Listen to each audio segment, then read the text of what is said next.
আজ দেখেন আলুর দম বসিয়ে দিয়েছি, আলুর দম হয়ে এসছে, ফোটাতে হবে এবার।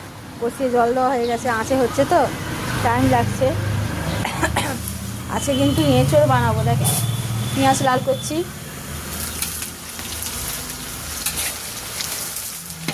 তেজপাতা, গোটা গোলমরিচ মানে গরম মশলা সব ফোড়ন দিয়েছি। পেঁয়াজটা লাল লাল হয়ে যাক।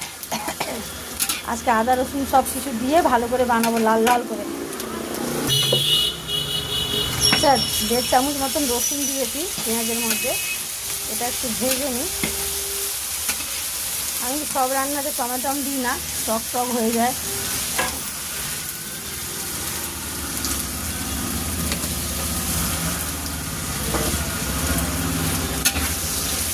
টমেটোটা তেলে এরকম ভেজে নিলে না টকটা থাকে না।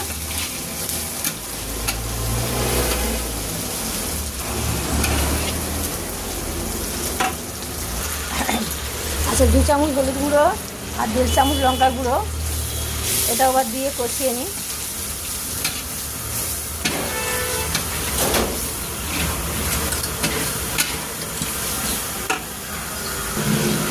কষানো হয়ে গেছে, দেখেছেন? এবার এঁচড়টা আমি ঢেলে দেবো।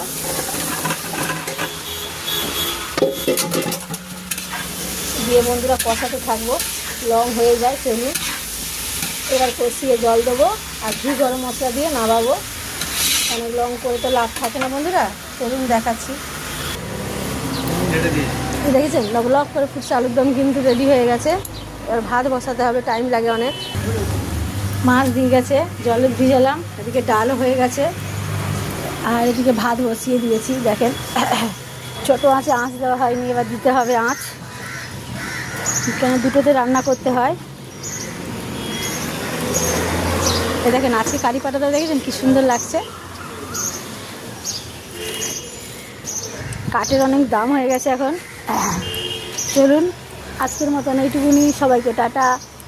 সবাই ভালো থাকেন, সুস্থ থাকেন আর সঙ্গে থাকেন, বেশি লং করে লাভ নেই।